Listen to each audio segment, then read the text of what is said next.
8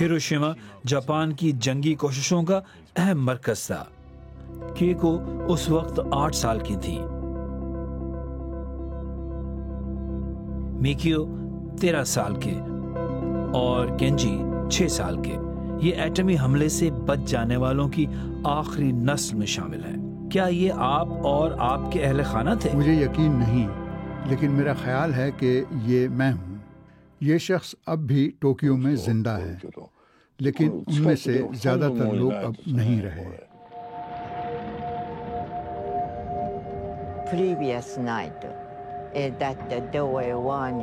پچھلی رات ایک وارننگ آئی تھی اور ہم کئی بار شیلٹر کی طرف دوڑے۔ اس رات کچھ نہیں ہوا، لیکن میرے والد نے کہا کہ انہیں ایسا محسوس ہوا ہے کہ آج کچھ ہو سکتا ہے اور تمہیں آج اسکول نہیں جانا چاہیے۔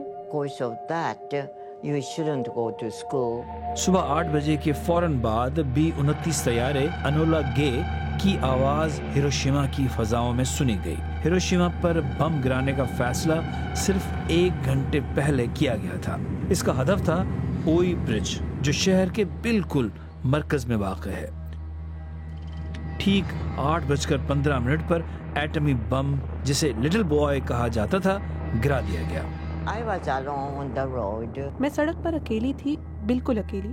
پھر میں نے وہ چمک محسوس کی، جو کچھ میں دیکھ رہی تھی وہ سب سفید ہو گیا۔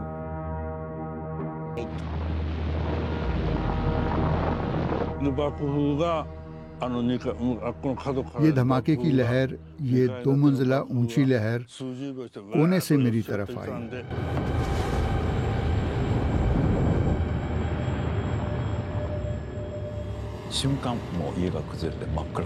ایک لمحے میں ہی گھر زمیں بوس ہو گیا اور گرد و غبار نے ہر چیز کو مکمل تاریکی میں بدل دیا۔ ہمیں بالکل اندازہ نہیں تھا کہ کیا ہوا ہے، یہ ناقابل یقین تھا۔ ہم حیرت زدہ رہ گئے۔ شہر کی تقریباً 1/4 آبادی موقع پر ہی ہلاک ہو گئی۔ ان میں سے بہت سے بچے اسکول جانے والے تھے۔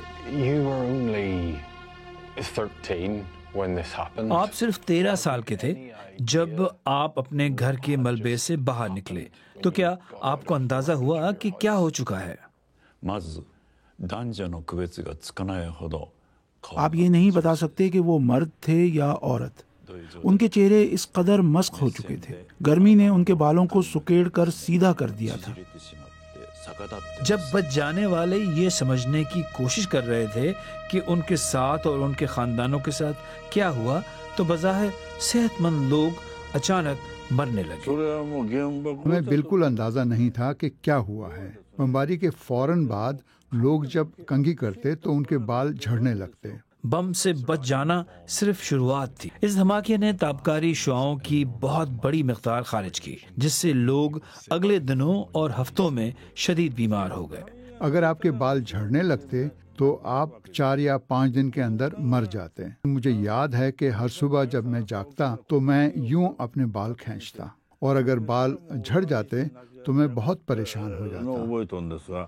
جاپان اگلے 7 سال تک امریکہ کے قبضے میں رہا۔ امریکی حکام نے ہیروشیما اور ناگاساکی میں ہونے والے اثرات کی خبروں پر سخت سینسرشپ عائد کی۔ اگرچہ امریکہ نے بمباری کے طبی اثرات کا مطالعہ کرنے کے لیے ایک کمیشن قائم کیا تھا، لیکن دنیا کو جسمانی صحت، ذہنی صحت اور تولیدی عمل پر پڑنے والے اثرات کو سمجھنے میں دہائیاں لگ گئی۔ ایٹمی حملوں کے بارے میں لا علمی آج بھی موجود ہے۔ ابھی تک اس بارے میں کوئی حتمی ثبوت موجود نہیں کہ ان حملوں کے نتیجے میں کون سی بیماریاں لگ سکتی ہیں، لیکن بچ جانے والے افراد سمجھتے ہیں کہ ان میں کینسر کی بلند شرح ان بموں کا نتیجہ تھی۔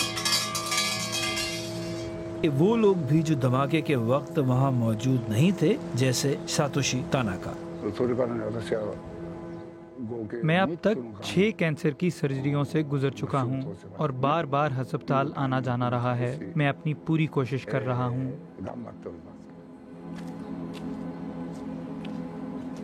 ساتوشی 6 اگست کو دھماکے کے وقت شہر میں نہیں تھا، لیکن بعد میں تابکاری شعاؤں کی زد میں آ گئے۔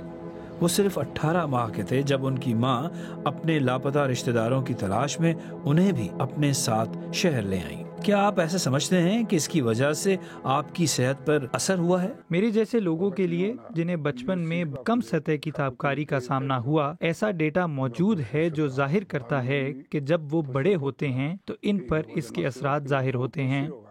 2024 میں ساتوشی اور کیکو ان بچ جانے والوں کے گروپ کا حصہ تھے جنہیں ایٹمی ہتھیاروں سے پاک دنیا کے لیے کی جانے والی کوششوں پر نوبیل پیس پرائز دیا گیا، لیکن وہ سمجھتے ہیں کہ ان کا مشن ابھی مکمل نہیں ہوا۔ آپ کو اپنی کہانی سنانے کا فیصلہ کیوں کرنا پڑا؟ جب روس نے یوکرین پر حملہ کیا، میں نے کہا نہیں، میں خاموش نہیں رہ سکتا، مجھے کچھ کرنا ہوگا، مجھے ہر حال میں اپنی کہانی سنانی ہے۔ بہت سے لوگ سمجھتے ہیں کہ یہ ہتھیار کارآمد ہیں اور حقیقت میں جنگ کو روکتے ہیں۔ وہ یقین رکھتے ہیں کہ قومیں ایٹمی جنگ کے ممکنہ اثرات سے اتنی خوفزدہ ہوں گی کہ وہ کسی بھی جنگ سے گریز کریں گی۔ جوابی حملے کے تباہ کن خوف، جسے ڈیٹرنس کا نام دیا جاتا ہے، اسی کی وجہ سے ہی جوہری ہتھیار آج بھی موجود ہیں۔ Stock home international peace institute کے مطابق دنیا بھر میں تقریباً 12,000 ایٹمی ہتھیار موجود ہیں جو 9 ممالک کے پاس ہیں، اگرچہ اسرائیل نے کبھی ان کی موجودگی کی تصدیق یا تردید نہیں کی۔ لیکن یہ ہتھیار ہیروشیما اور ناگاساکی پر استعمال ہونے والے بموں سے کہیں زیادہ طاقتور ہیں۔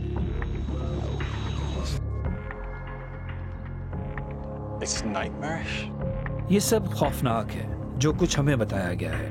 ایک طرف اپنے تحفظ کے لیے ہتھیار رکھنے کی خواہش ہے تاکہ یہ سب آپ کے ساتھ نہ ہو، اور دوسری طرف وہ سب کچھ جو ہوا اور نہیں چاہیں گے کہ ان کے ساتھ بھی ایسا ہو۔ کینجی اور ساتوشی ہیروشیما پیس پارک کے قریب ایک دوسرے سے ملے ہیں۔ یہ یادگار ان لوگوں کی یاد میں بنائی گئی ہے جن کی لاشیں کبھی نہیں مل سکی۔ ساتوشی کی خالہ بھی ان میں شامل تھی۔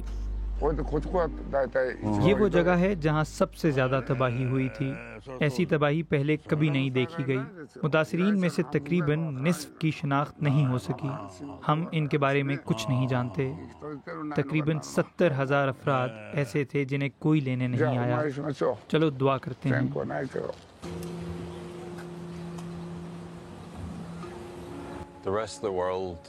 باقی دنیا خوش نصیب ہے کیونکہ یہاں ہیروشیما اور ناگاساکی ہی وہ جگہیں ہیں جنہوں نے ایٹمی حملے کا سامنا کیا۔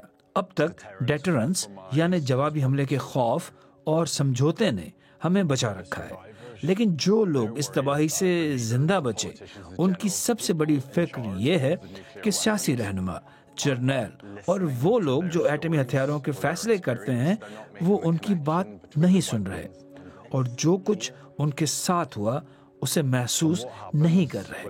وہ جوہری ہتھیاروں اور یہاں ہیروشیما میں جو کچھ ہوا اس کے درمیان تعلق نہیں جوڑ پا رہے، اور جب وہ آخری لوگ جو واقعی جانتے ہیں کہ ایک ایٹمی بم کیا ہوتا ہے، جب وہ سب دنیا سے رخصت ہو جائیں گے تو ہم اپنے رہنماؤں کو کیسے سمجھائیں گے کہ جوہری ہتھیار کا بٹن دبانا دراصل کیا مطلب رکھتا ہے؟